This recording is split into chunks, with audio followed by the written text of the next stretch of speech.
Hi, I'm Keith Warburton, CEO of Global Business Culture, and I'm joined today by my colleague Vidya, who's one of our senior consultants in India. What we're going to be talking about today is why cultural awareness is critical when you're working with colleagues in India. And we're going to go through a series of different issues here, and hopefully we'll be able to add some value. So, Vidya, thanks for joining me. Just to Thank you. start with, just a very basic question. Why does understanding Indian business culture become so critical in today's business world?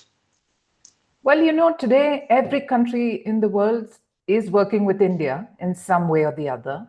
And Indians are interacting with people all over the world. And therefore, cultural fluency, cultural awareness is just not optional. It's not a soft skill as people thought it was at one point.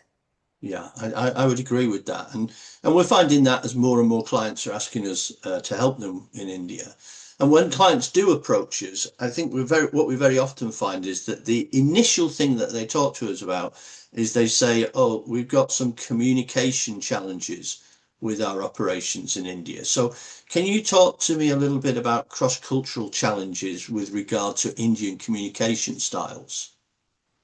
Broadly speaking, Keith, the communication pattern in India is quite indirect, which a lot of people may not be aware. So they tend to take the words for what they say and what they mean. But in India, an example would be should be possible, or let me look into it. These are actually tentative words being used. The person's not actually confirming yes or no, but a lot of times, with the absence of cultural awareness, people don't know that they need to ask follow up questions or maybe connect again at a later date to see what's going on. And this often leads to misunderstanding. And that's why cultural awareness training and knowing about India is so important. Yeah, and I think very often people say to a common question I get asked is when does yes mean yes and when does yes mean no? And I've been working with India for 30 years now. My answer is I'm not really quite sure. So Yeah. what would you say to that? When does yes mean yes and when does yes mean no?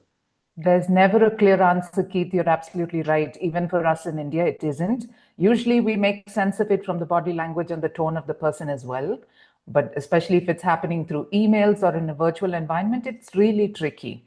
So I think the only way to be sure is to really ask additional questions. Yeah, I would agree with that. Follow-up questions. And another thing that our clients will ask us about with relation to India is how hierarchical mindsets might impact on the way in which Indian colleagues operate on a day-to-day basis in work. So, as an Indian, what would you say to that? There is a huge impact.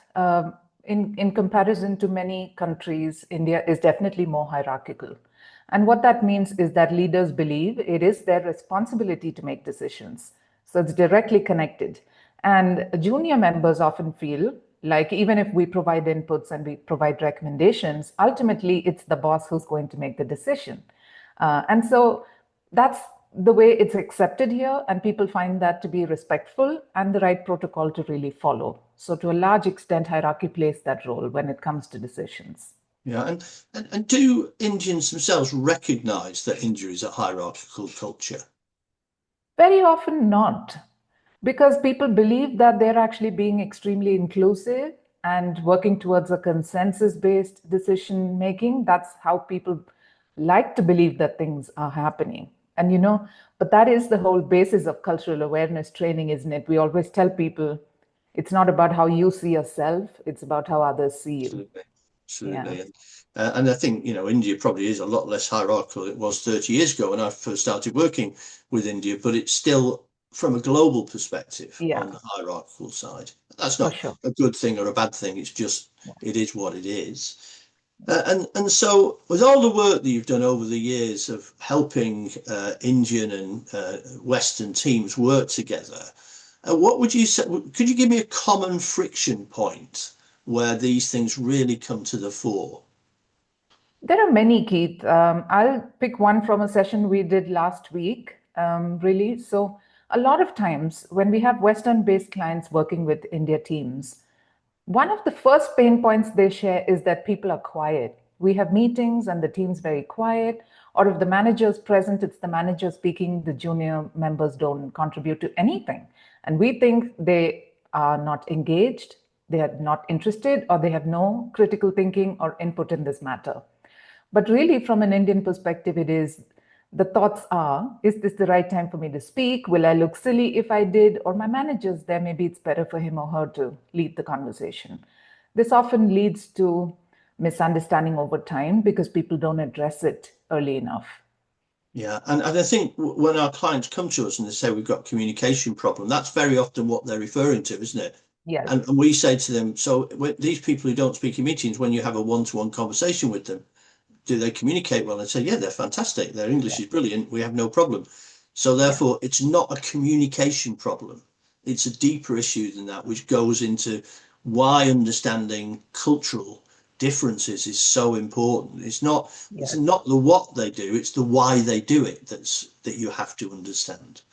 And so again, if a client was to say to you, Vidya, you know, you've been working on this for a long time, could you give me one practical piece of advice that can improve relationships or improve working patterns across cultures with India? What would you say?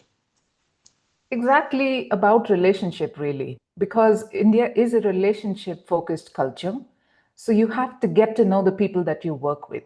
Inherently, people in India are skeptical of others, their plans, their strategy, all of it, until you know them. So if you don't build a connection, they tend to be quiet, they tend to contribute less and also critique less, or even withhold the information. So in order to really, have true collaboration and partnership, you have to invest in getting to know Indian team members really well so that they feel free, open, and included in the whole strategy. Yeah, and I think that is a real lesson to learn.